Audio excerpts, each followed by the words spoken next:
Olá, tudo bem com você? Eu espero que você esteja muito bem, espero que você tenha tido um ótimo fim de semana e desde já te desejo uma semana maravilhosa, que todos os dias desta semana você seja sempre feliz, cheio de saúde, de alegria, de paz no seu coração, você e sua família, todos que estão aí ao seu redor, que tudo que você fizer essa semana seja bem sucedido. Hoje é um dia muito especial, não é? Comemorado o Dia dos Professores. Eu fui professora durante muitos anos da minha vida, desde muito novinha, sei como é importante. Claro, todos nós sabemos a importância do professor na nossa vida, não é? E hoje vamos bater um papo aqui no programa. Hoje, excepcionalmente hoje, na segunda-feira, vamos ter o quadro Papo de Mulher. Eu vou conversar com 3 professoras guerreiras que amam essa profissão, mesmo com tantas dificuldades. Nós vamos falar sobre o amor pelo ensino, os principais problemas, desafios e o comportamento dos alunos. Dá muito pano para manga esse papo de hoje, né? Tem também o nosso quadro A Quem Honra, Honra. Você não pode perder no programa de hoje, sempre um quadro emocionante para você. Reciclando ideias, você vai saber um pouquinho como aproveitar o óleo de cozinha. Vamos aprender? Vamos ver exemplo de 2 empresas que estão trazendo esse exemplo para a gente. Você também vai ter dicas aqui no programa de hoje, tem muita coisa boa, muitas outras surpresas e ainda na cozinha não pode faltar aquela receitinha maravilhosa, não é? A gente está aproveitando aí a época dos morangos e vai te ensinar a fazer uma torta deliciosa com essa fruta tão linda, cheirosa e saborosa. Viu? O programa tá recheado, colorido, cheio de coisas boas para você, então fique aí comigo o tempo todo com o seu coração, olhos e ouvidos bem atentos. O Sempre Feliz de hoje já está no ar.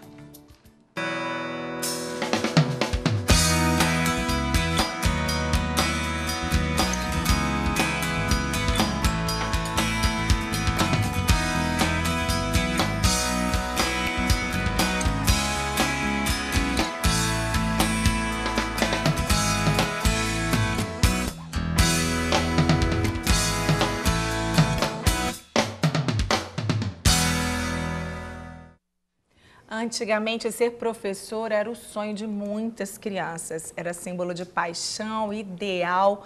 Professores eram respeitados e tidos como principal instrumento para passar o conhecimento e formar cidadãos. Mas por que hoje em dia isso mudou tanto? Para debater sobre esse assunto, na verdade não é nem um debate, né? Um bate-papo, claro. O Papo de Mulher de hoje recebe a Rosicler Miranda de Paula? Dos Santos.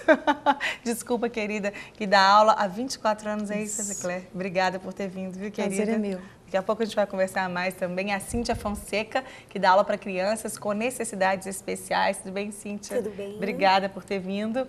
E também Thelma Raquel, que é professora há mais de 25 anos. Tudo bem, Thelma? Tudo bem. A gente se conhece também mais ou menos esse tempo, né? É Ou verdade. mais. Ou mais. Ou mais, Na que igreja, bom. né? Exatamente, Igreja Batista da Floresta. Que bom ter vocês aqui. Muito obrigada por terem vindo. Como é que foi que vocês começaram, sentiram esse desejo de serem professoras? Tinha uma professora que se destacava, vocês gostavam desde pequena, que às vezes começa desde pequena, né? Querer ensinar alguém. Vocês fiquem à vontade, não tem uma ordem, não. Bom, eu fui criada por pais professores, então, apesar de não ser genético, né? Eu acredito que o ambiente de casa me ensinou muito nesse sentido e me conduziu mesmo para gostar da profissão, para amar. E aí eu me identifiquei com uma área e foi minha opção, né? A área da matemática, no meu caso. Que bom. Desde pequenininho você já gostava de fazer cálculos? Sim. Seus pais eram professores de matemática? Não, português. Os 2 de português. Olha só. Então, eu acho que eu uni, né, essa aprendizagem com o talento da matemática que Deus me deu mesmo. Que e aí bom. estou na área. E tá aí esse tempo todo, né? Esse tempo todo. E você, Cíntia, trabalha com crianças com necessidades especiais? Como você começou? Como é que foi seu desejo? Thelma também? Bom, na verdade, o desejo de ser professora, né, foi mais ou menos pela minha mãe, né? Minha mãe é professora, eu sempre acompanhava ela nessas coisas de escola, teatro, e confecção das coisas, cartaz, correção de caderno, e eu sempre estava ali. Então, eu cresci já tendo a vontade de ser professora. Você sempre foi a monitora da sua mãe. Sempre, então. Sempre ajudei e confeccionar, cortava papel para ela. Então, assim, enfim, eu fui já sendo criada nisso daí mesmo. E então, a paixão mesmo logo vem, né? O magistério, eu comecei a estudar, eu via que aquilo ali era, assim, uma coisa, assim, maravilhosa, eu me sentia bem ensinar outra pessoa. E comecei a dar aula, assim, né? A parte, né, quando eu comecei a trabalhar com crianças especiais, que na verdade são crianças especiais que estão na sala de aula, né, de ensino regular. Então isso também começou, foi tudo muito mais preparado. Eu tive experiências no início do magistério com crianças e comecei a estudar mesmo a fundo isso. E hoje, né, já trabalhei muito com crianças em sala de aula, com crianças cegas. Meu projeto de pesquisa foi relacionado a isso também. E tem um amor. Primeiro a pessoa tem que gostar. É verdade. Né? Gostar de ensinar. Com certeza. Principalmente hoje em dia. Principalmente hoje em dia. A gente vai falar dos desafios daqui a pouquinho. O que é que mudou? Porque vocês estão há mais de 20 anos, né? Principalmente Thelma e Rosicler. Você não está há mais de 20 anos, né? Novinha, mais nova. Mas a gente vai saber o que é que mudou nesse tempo agora. Quais são os principais desafios hoje que talvez não eram antes. Thelma, como é que você começou aí a sua paixão pelo magistério? Começou quando criança, brincando com as bonecas, com os vizinhos, e tinha uma ajudante lá em casa que ela era analfabeta. Então, e ela ficava, ai, eu sou doida para ler, eu sou doida para ler, e eu, criança também, ensinei ela a ler. Olha que legal. E ela ficou muito feliz. Depois entrou uma outra também, aí eu falei, eu tomei gosto, né? E a minha paixão é a alfabetização, sempre foi. Porque é um desafio, você está falando desafio, a alfabetização é um desafio porque ela pega a criança no sentido integral e é a base, né? Se a base for mal construída, um dia a casa cai, né? Você vai levando, levando. Então, assim, colher os frutos da alfabetização é uma coisa maravilhosa. Quando você vê, né, as pessoas lendo, produzindo, os meninos escrevendo texto, é muito fofo. É verdade, com certeza, uma recompensa muito grande, né? Muito. A gente falou na abertura ali, né, quando a gente já estava aqui, quando eu estava aqui nessa mesa, sobre o respeito que antes o professor tinha, sobre os ideais que o próprio professor tinha e a admiração que as crianças e outras pessoas também tinham pelo professor. Era quase uma pessoa meio que sagrada, assim, né? Professor e médico, eles eram tidos como pessoas realmente fundamentais na nossa vida e devem ser mesmo, porque são muito importantes. A educação e a saúde são fundamentais para todos nós.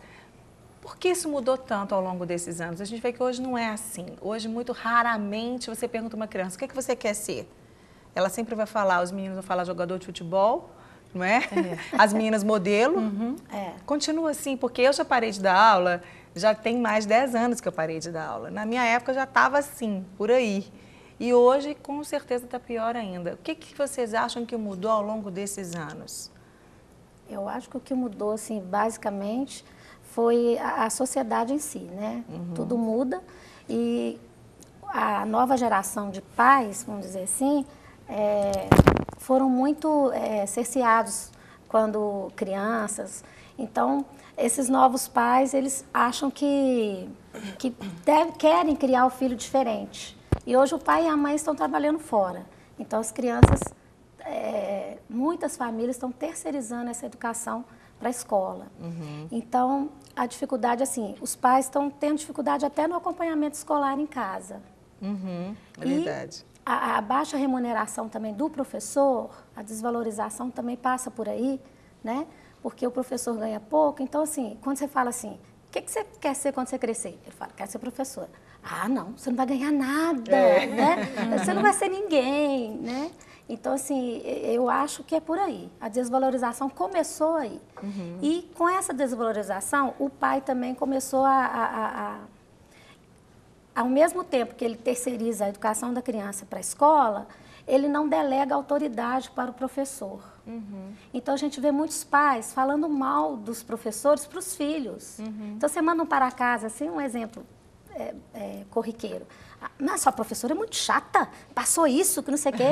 Aí, assim, olha a imagem que você está passando desse professor para aquela criança. Então, qual a imagem que ele vai fazer do professor? É verdade. Né? Então Isso. falta o respeito, né? Com certeza. E geralmente as crianças, elas já vão crescendo meio que em cima do muro, né? Nossa, minha mãe falou mal da minha professora. Então eles acabam não tendo aquela referência, como você disse no início, antiga, do professor ser aquela pessoa respeitada. Antigamente ser professor era uma coisa assim, divina, médica, professor. Hoje em dia as coisas não estão caminhando mais, né? Da mesma forma. E isso realmente vem se perdendo. Realmente aquilo que a Thelma falou tem tudo a ver, né? A nossa preocupação hoje é em querer passar para o aluno o que ele realmente precisa, né? Que ele tem que crescer, ser um cidadão, ser uma pessoa de bem, né? Aprender. E muitos, a gente observa que não estão muito engajados, mas muitos por culpa também um pouco da família, né? Porque acabam não dando uma certa base. Eu recentemente assisti uma palestra muito interessante de um doutor na área da ética e ele fez exatamente essa análise. O que está acontecendo com essa geração? E ele identifica uma bolha nos últimos 10 anos. E esses meninos hoje estão na escola, estão indo para a universidade. E ele situa três colunas. A escola, família e igreja. Nenhuma novidade. E ele, pelos estudos dele, ele diz que a escola, a família está sendo deteriorada ao longo dos anos, também a gente percebe. A igreja está se perdendo e restou a escola. E a escola não está dando conta. Claro. Então, aí, quando ele falou isso, eu comecei a linkar as coisas, né? Eu falei, gente, são três colunas que priorizam a autoridade. Sim. Se ele não tem noção de autoridade, ele não quer isso para ele. Professor é sinônimo de autoridade, ser pai é sinônimo de autoridade, ninguém quer mais ter filho. Ninguém quer ser professor. Os líderes na igreja são também sinônimo de autoridade. Exatamente, né? A igreja ensina que é ser autoridade. É verdade. Isso é muito sério. Deus, né? A gente Exatamente. tem que obedecer às autoridades. E a gente que cresce assim, né, nesse meio da igreja, seja qual for aí a sua comunidade, a sua igreja, a gente aprende tantas coisas, né? Porque desde cedo, eu, por exemplo, comecei a dar aula na igreja. Eu ajudava lá o Mica, beijo para eles. Eu tinha 12 anos, eu ajudava, eu comecei a dar aula para os meninos de 10, para os meninos de 9. E nunca mais parei, assim, na igreja, depois de muito tempo. Depois eu fiz magistério, depois eu fiz educação física. Então, eu amei isso desde cedo. Né? Agora, e eu aprendi desde cedo isso, a importância de um líder, a importância de um professor, a importância de respeitar aquele que está autoridade na sua vida ali. Então, na minha família, em primeiro lugar, eu aprendi e a igreja reforçava isso. Quando eu chegava na escola... Você não estranhava. Eu não estranhava e eu colocava em prática aqueles princípios que eu tinha na minha vida. Gente, eu vou fazer um parêntese aqui no nosso papo. A gente está falando aqui de mente, né, que a gente está precisando ensinar. A gente não falou ainda essa palavra, né, mas a gente está precisando... O que está acontecendo na cabecinha, né, na mente das nossas crianças, dos nossos jovens? A gente vai falar um pouquinho sobre reciclar ideias. É um quadro do nosso programa e hoje a gente vai mostrar alternativas para o descarte de óleo vegetal. E a iniciativa de 2 empresas que reutilizam óleo de restaurantes em Belo Horizonte. Vamos ver?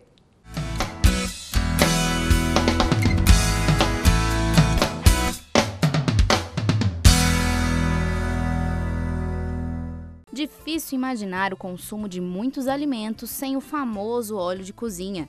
Ele faz parte da vida do brasileiro. Seja qual for a matéria-prima, o consumo em excesso faz mal à saúde. É o que explica o médico e coordenador do projeto Manuelzão, uma iniciativa em favor da saúde coletiva e do meio ambiente. Tem uma frase da medicina que diz que sal, açúcar e gordura não podem ser com fartura. Senão você vai para a sepultura e de forma prematura. É verdade pura, né? Tudo em excesso não é recomendado, sobretudo em alimentação. Mas não é só a alimentação que o excesso de óleo pode prejudicar. Quando descartado incorretamente, o óleo também faz mal ao meio ambiente. As bactérias que vão digeri-lo consomem muito oxigênio, o oxigênio dissolvido da água, por exemplo. Então, isso acaba alterando a vida dos peixes e dos animais aquáticos. E a maioria do óleo é despejado nas torneiras, né, nas pias. Então, esse é o principal problema. 1 litro de óleo provoca uma poluição em mais de 1000 litros d'água.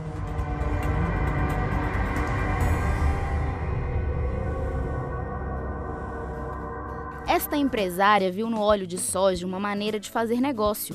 A empresa recolhe o produto usado em mais de 5.000 estabelecimentos. Quando ele chega à nossa empresa, ele é peneirado, decantado e depois transformado em biocombustível em outras indústrias. A empresa troca o óleo por produtos de limpeza para incentivar bares e restaurantes a não descartar o produto usado de forma inadequada. Quando ele chega na nossa empresa, ele é peneirado. Depois de peneirado, a gente aguarda um tempo para decantação, que é a separação do óleo e da água.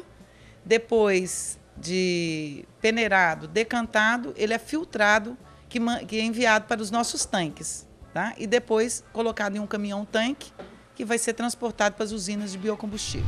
Aqui também é feito o controle de qualidade do óleo já beneficiado, para atender a demanda dos clientes, que são as indústrias de biodiesel.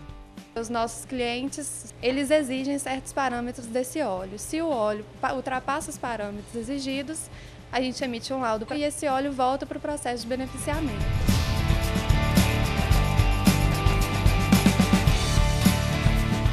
Outra opção para o reaproveitamento do óleo de soja é a produção de sabão em pó. O sabão feito com óleo de fritura, ele é muito menos impactante negativamente ao meio ambiente que, por exemplo, você jogar o seu óleo na pia da cozinha. Esta outra empresa recebe 500 litros de óleo de soja por dia e produz sabão em pó. Cada galão deste tem 50 litros e produz, em média, 80 quilos de sabão. O produto vem de bares e restaurantes e é estocado nestes tanques, depois é filtrado e enviado para a produção. A borra de soja, que é o resíduo vindo das fábricas de óleo de cozinha, também é usada. Depois de filtrado, o óleo vem para este tanque e é aquecido a mais de 100 graus. Aqui são misturados a borra de soja, soda, sal e o óleo limpo. O processo dura aproximadamente 4 horas e meia. A base para o sabão em pó já está pronta. Agora ela é bombeada sob alta pressão. Por esta pequena peça, passam 1.000 quilos do produto por hora. Lá no alto é que a mistura pastosa é transformada em pó e o sabão já pronto cai neste túnel. Em seguida, é só embalar. Quem quer colaborar para iniciativas como essa não tem tanto trabalho assim. Hoje, vários supermercados contam com depósitos de óleos de cozinha usado. O projeto Manuelzão, em todo o seu trabalho, chama atenção para o descarte correto do óleo, por exemplo, no sentido de que não se jogue na pia nunca, nem nas águas, que ele seja entregue a algum ponto de coleta de fritura, de óleo de fritura, para fazer sabão ou até biodiesel, que é outra possibilidade.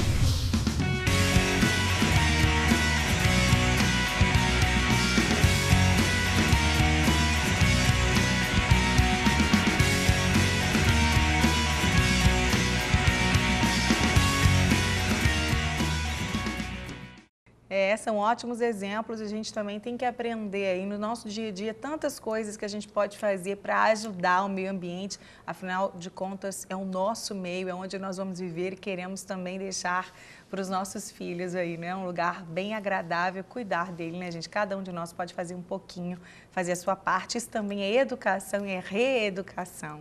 A gente vai para um rápido intervalo, daqui a pouquinho a gente volta com mais Papo de Mulher para você. Até já!